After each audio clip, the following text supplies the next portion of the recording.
Em nosso estudo de hoje, está na lição 5 do Livro da Esperança, No Reino em Construção. Começa com o Evangelho de João, capítulo 14, versículo 2. Na casa de meu pai há muitas moradas, se assim não fosse, eu já vou-lo teria dito, pois me vou para vos preparar o lugar.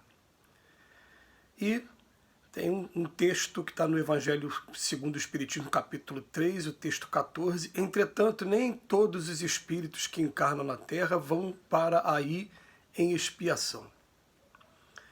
O texto fala o seguinte: escutaste o pessimismo que se esmera em procurar as deficiências da humanidade, como quem se demora deliberadamente nas arestas agressivas do mármore de obra-prima inacabada, e costumas dizer que a Terra está perdida. Observa, porém, as multidões que se esforçam silenciosamente pela santificação do porvir. Compulsaste as folhas da imprensa lendo a história do autor de homicídio lamentável e, sob extrema revolta, trouxeste ao labirinto das opiniões contraditórias a tua própria versão do acontecimento, asseverando que estamos todos no teatro do crime. Recorda, contudo, os milhões de pais e mães tocados de abnegação e heroísmo, que abraçam todos os sacrifícios no lar para que a delinquência desapareça. Conheceis jovens que se transviaram na leviandade, desvairando-se em golpes de selvageria e loucura, e examinando acrimente determinados sucessos que devem estar catalogados na patologia da mente, admites que a juventude moderna se encontra em adiantado processo de desagregação do caráter. Relaciona, todavia, os milhões de rapazes e meninas debruçados sobre livros e máquinas através do labor e do estudo, em muitas circunstâncias embolando o próprio corpo à fadiga precoce, para integrarem dignamente a legião do progresso. Sabes que há companheiros habituados aos prazeres noturnos e, ao vê-los comprando o próprio desgaste a preço de ouro, acreditas que toda a comunidade humana jaz entregue à demência e ao desperdício. Reflete, entretanto, nos milhões de cérebros e braços que atravessam a noite nos recintos das fábricas e junto dos linotipos, em hospitais e escritórios, nas atividades da limpeza e da vigilância, de modo a que a produção e a cultura, a saúde e a tranquilidade do povo sejam asseguradas. Marcaste o homem afortunado que enrijeceu mãos e bolsos na sua velhice, e as esposas a convicção de que todas as pessoas abastadas são modelos completos de avareza e crueldade. Consideram, no entanto, os milhões de tarefeiros do serviço e da beneficência que diariamente colocam o dinheiro em circulação a fim de que os homens conheçam a honra de trabalhar e a alegria de viver. Não condenes a terra pelo desequilíbrio de alguns. Medita em todos os que se encontram suando e sofrendo, lutando e amando, no levantamento do futuro melhor, e reconhecerás que o divino construtor do reino de Deus no mundo está esperando também por ti.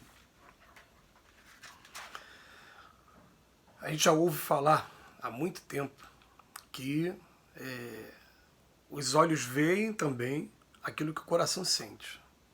Então tem gente que parece que o imã da pessoa está voltada só para as coisas ruins desse mundo. E tem gente que não, que procura observar sempre o melhor que está acontecendo. É claro que a grande maioria aqui na Terra está no primeiro exemplo. A gente pode falar isso ainda, a grande maioria da Terra está nesse exemplo ainda. Tanto que a nossa imprensa ainda faz muito sucesso, até como diz aqui em um dos textos, mostrando as notícias que são chocantes, que são apelativas. Agora, aquelas que são modelos, seriam exemplos para a gente, elas são omitidas. Parece que chama mais atenção uma pessoa fazer uma coisa ruim do que 10 mil boas. Essa que é a verdade aqui na Terra. Mas o que o texto de hoje está falando para a gente? A gente tem que aprender a canalizar as coisas para o lado do progresso, gente.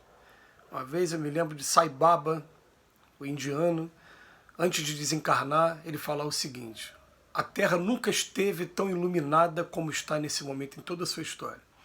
Só que quando você troca uma luz de uma determinada voltagem, uma lâmpada de uma determinada voltagem por outra lâmpada de uma voltagem maior, é claro que a luz mais forte, mais viva, vai fazer você ver algumas coisas que você não via antes. Dando exemplo aqui, aquela teia de aranha, aquela sujeirinha que estava lá no alto que você nunca percebeu porque a luz era fraca, agora você consegue ver. Mas se a gente está vendo também, é porque está na hora de arrumar a casa toda. Antes a gente arrumava só uma parte, agora tem que arrumar a casa toda. Eu já Eu até cheguei a falar aqui num desses estudos mais recentes que eu estava caminhando com um amigo, e um amigo falando, parece que o mundo está perdido, estamos caminhando para o fim próximo mesmo, o apocalipse. Eu olhei para ele e falei, poxa, você está vendo quantas pessoas passaram por nós durante esse período que a gente está caminhando? E eram muitas, vou botar de centenas, né? Nem dezenas, centenas. Né?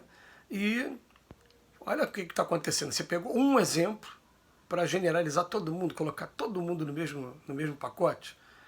Não, gente, vamos começar a observar que nesse mundo tem crianças ainda que estavam nas regiões umbralinas e que foram retiradas para terem oportunidade de serem educadas agora e tomar o caminho correto. Tem, mas tem crianças que estão em corpos frágeis e estão vindo de mundos mais evoluídos que o nosso para impulsionar o progresso aqui para gente. Que são as crianças índigos, criança cristal, como dizem na linguagem. Né? Depois a gente pesquisa o que significa cada um desses nomes aí, índigo e cristal. Mas o que acontece? Tem gente se comprometendo com a saúde, mas tem gente também ajudando a recompor a saúde. Né? Tem gente que está se dedicando o tempo todo a salvar vidas. É o tempo todo. Né? Mas outro exemplo que ele dá aqui que é maravilhoso, né? Ele fala assim, aquela pessoa que a gente toma como, porque ela tem, está vivendo a prova da riqueza, tem dinheiro, né?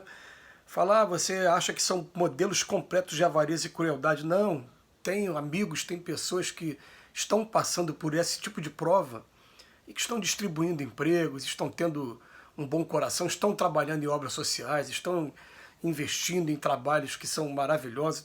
Não é só dessa maneira, não. A gente costuma só pegar os exemplos negativos. Tem muita gente, como ele fala aqui, né, que atravessam a noite se entregando aos vícios, acabando com a própria saúde a preço de ouro, como diz o Emmanuel. Mas tem muita gente também atravessando a noite em fábricas, hospitais, escritórios, limpeza, vigilância, produção, cultura, saúde, tudo que está dizendo aqui, tem gente fazendo isso. Mas a gente está com os olhos acostumados a ver a coisa feia. Só que tem uma coisa, né? A gente vai aprendendo que nós somos um imã vivo. Todos nós. A gente atrai para a gente aquilo que a gente pensa.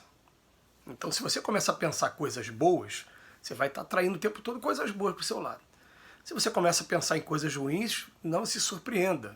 Você vai ser surpreendido também, né, por coisas ruins. Não tem como. Aquela frase antiga, né? Se você ficar olhando para o fundo do poço também vai olhar para você. Melhor olhar para o céu. Muito melhor olhar para o céu. Mas a gente fica questionando, condenando o mundo e, na verdade, tem um trabalho maravilhoso acontecendo. São os espíritos superiores que estão coordenando todo esse movimento de regeneração do nosso planeta. É claro que a regeneração, ela mexe muito com a gente. A violência urbana mudou por quê? Porque as regiões lá trevosas do mundo espiritual, as regiões abismais, essas regiões umbralinas também, mais densas, o que está acontecendo? Elas estão sendo sacudidas, elas estão sendo diminuídas. E tem alguns espíritos que ainda não conseguiram visualizar tudo o que está acontecendo e entram em revolta, e se agitam, e mostram toda a sua rebeldia, até o momento em que eles realmente, chegar o momento, igual o fruto amadurece uma hora, vai ver tudo o que está acontecendo, vai ver que não tem como você remar contra aquele grande roldão do progresso. Não tem como. Se você quiser paralisar o progresso, o que é? Aquele roldão vai passar por cima de você e vai embora, você vai ficar. Né? E como está acontecendo, tem muito espírito que está sendo exilado nesse momento, são várias mensagens que a gente recebe por aí, espíritos estão sendo exilados o tempo todo, estão sendo retirados daqui da Terra, e não tem mais condição de acompanhar o progresso que a Terra está entrando agora. Não tem mais condições. Mas você fala isso, está tendo guerra na Ucrânia, está tendo... Tá, esses espíritos também estão passando pelos testes deles, e alguns já assinaram o seu libelo, a sua sentença. Serão também exilados. Estão tendo as últimas oportunidades, não estão aproveitando. Mas a gente tem que começar a ver todo o lado bonito, bilhões de pais e mães que estão cuidando dos seus filhos, milhões de rapazes novos que estão estudando e se preparando para o futuro, pessoas que estão aqui para fazer a diferença, para trabalhar com Cristo. E quando a gente começa a ver isso, a gente começa a atrair para o nosso lado isso também, e a gente começa a experimentar aquela felicidade de estar ao lado do Cristo. Que Jesus nos abençoe hoje e sempre.